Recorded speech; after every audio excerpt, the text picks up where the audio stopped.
안녕하세요. 이번 시간에는 데이터에 포커스를 맞춰서 이야기를 해보도록 하겠습니다. 퀀트메이커의 목적은 개인도 주식시장에 있어서 데이터를 쌓고 시뮬레이션도 해보고 자동 매매도 하는 그런 보편화되고 개인화된 퀀트 환경을 제공하는 걸 꿈꾸고 있는데요. 그래서 이 모든 걸 가능하게 하려면 일단 첫 번째로 데이터를 보유하고 있어야 합니다. 제가 알기로는 일부 자동매매 프로그램에서 시뮬레이션을 위한 데이터를 제공해주고 있는 걸로 알고 있어요. 그런데 대부분 일봉 단위랑 아니면 분봉 단위의 데이터를 내려주는 걸로 알고 있어요. 퀀트메이커는 그 두 가지뿐만 아니라 틱 단위 데이터까지 제공을 해줍니다. 이 틱 단위 데이터는 일봉이랑 분봉과는 비교가 안 될 정도로 정말 큰 데이터입니다. 그래서 이런 건 따로 어디서 받을 수 있는 게 아니라 직접 모아야 하는 데이터입니다.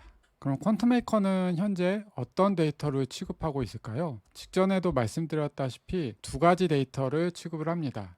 첫 번째는 기본 데이터, 두 번째는 차트 데이터, 체결, 호가, 검색식 등의 정보들을 받아서 저장한 걸 기본 데이터라고 부르고 있고요. 현재 코스피, 코스닥 중에 스펙이나 이런 거 제외하고 대략 2,400개 정도의 종목이 나오는데요. 이 2,400개 정도면 약 10기가 정도의 데이터를 사용하게 됩니다. 하루에 10기가 정도면 직접 다운받는 거 아니면 어디서 따로 받기는 매우 힘든 데이터 종류예요. 그리고 차트 데이터는 초봉, 분봉, 일봉 이 세 가지를 담아서 저장한 걸 차트 데이터라고 부르고 있는데요. 데이터를 받는 방법은 두 가지를 동시에 사용하고 있습니다. 첫 번째는 조회를 통한 방법이랑 두 번째는 장중에 데이터를 모았다가 장마감에 저장하는 장중 저장 방법, 이 두 가지를 제공하고 있는데요. 일단 이 두 가지를 혼용해서 사용하는 이유는 조회를 통한 방법이 굉장히 오래 걸립니다. 그래서 매번 조회를 통해서 받을 수 없기 때문에 딱 한 번은 조회를 통해서 데이터를 싹 받고 그 다음부터 프로그램이 실행할 때마다 장중 저장 방법으로 데이터를 계속 쌓아가게 됩니다. 일본 기준으로는 현재 퀀트메이커에 설정된 게 2년치로 되어 있는데 2년치 데이터는 다 받는데 몇 시간 정도 걸립니다. 그리고 분봉 기준 데이터는 1년치만 받을 수가 있어요.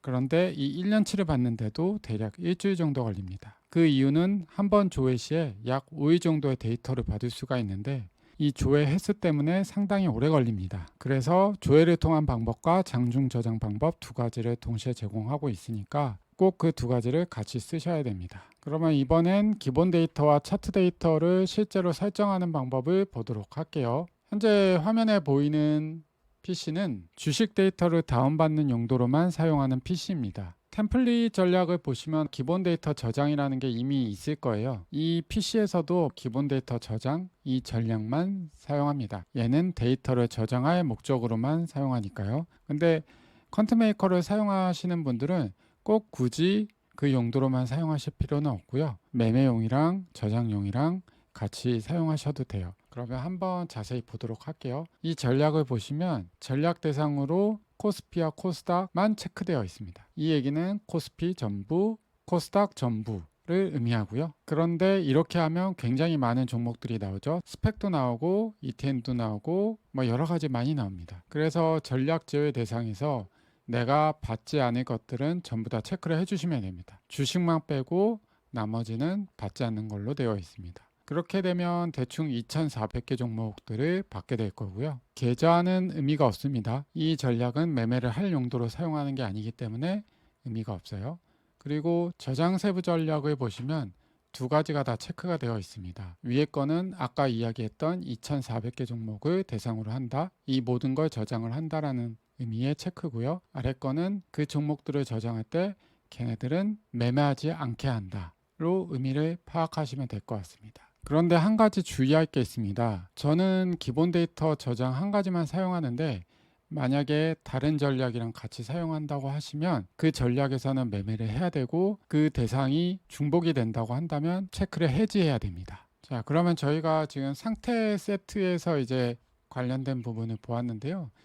이번에 환경 세트에서 확인을 하도록 하겠습니다. 환경 세트에서 관련된 부분은 요거랑 요거 두 가지입니다. 첫 번째는 기본 데이터를 저장하는 세부 전략이라고 생각하시면 되고, 세 번째는 차트 데이터를 저장하는 세부 전략이라고 생각하시면 됩니다. 기본 데이터는 아까 처음에 말씀드렸던 호가, 체결, 검색식 등의 데이터가 저장되는 거고요. 차트 데이터 같은 경우에는 일봉, 분봉, 초봉 등이 저장이 됩니다. 그리고 아까 말씀드렸다시피 조회 저장과 장중 저장이 있습니다. 보통 기본 설정으로 초봉 데이터는 장중 저장을 하지 않고요. 초봉 데이터를 장중에 저장하면 성능에 영향을 좀 미칩니다. 그래서 장중에 저장하지 않고요. 일봉 데이터와 분봉 데이터는 장 마감 시에 저장이 되기 때문에 체크가 기본 설정이 되어 있습니다. 그리고 조회 같은 경우에는 장 매매에 영향을 미치지 않기 위해서 장중조회 저장 안함으로 설정이 되어 있는데, 이 기본 설정으로 사용하셔도 되고 바꾸셔서 설정을 하셔도 됩니다. 그러나 다른 전략과 함께 사용하면서 매매를 한다면 1번으로 놓는 게 좋을 것 같습니다. 초봉 데이터 저장하는 것도 마찬가지고요.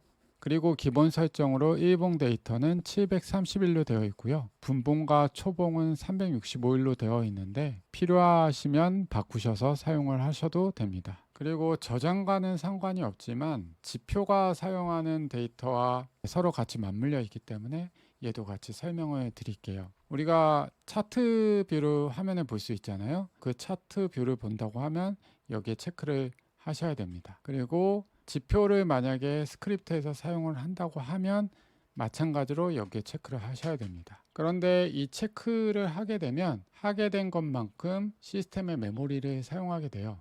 그래서 대시뷰의 메모리 사용량이 보이잖아요. 그게 너무 많이 차지했다. 이러면 이 부분을 조절을 하셔야 됩니다. 자, 그러면 여기까지 얘기했던 여러 가지 세부 전략들이 있잖아요. 이 세부 전략들을 상태 환경에 각각 추가를 하고, 그리고 퀀트메이커를 재시작을 하게 되면 퀀트메이커가 알아서 데이터를 받게 됩니다. 현재 일봉 데이터는 다 받았고요. 그리고 분봉 데이터는 받는데 이게 남은 종목의 개수예요. 그래서 2022개의 종목에 대한 분봉 데이터를 받아야 된다는 내용이고요. 여기 보시면 현재 2021개로 줄어들었죠. 한 개 종목의 분봉 데이터를 다 받은 겁니다. 자, 그러면 이렇게 해서 저장된 데이터가 어떤 식으로 구조를 이루고 있는지 한번 보도록 할게요. 이 퀀트메이커 기본 시작을 하시면 여기서 보통 시작을 하잖아요.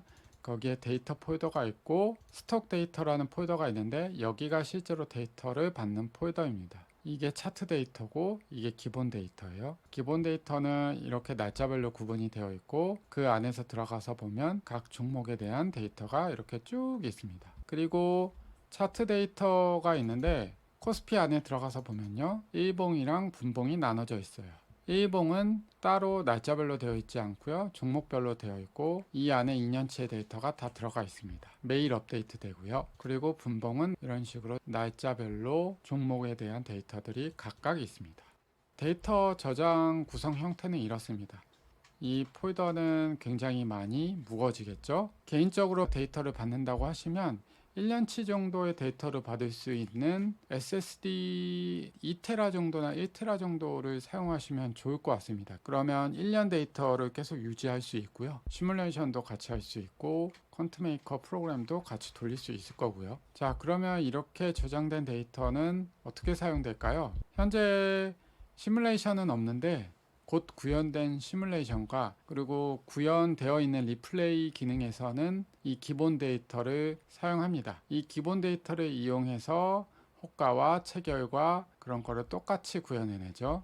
그리고 차트 데이터 같은 경우에는 아까 말씀드렸다시피 지표에서 사용하기도 하고요. 리플레이에서는 차트 화면을 구성할 때 사용하죠. 자, 여기까지 퀀트메이커가 데이터를 어떻게 저장하고 어떻게 핸들링하는지 간단하게 보여드렸는데요. 나중에 이렇게 모인 데이터가 퀀트메이커를 사용하는 데 있어서 아마 큰 자산이 되리라 의심하지 않습니다. 오늘은 여기까지 하겠습니다. 감사합니다.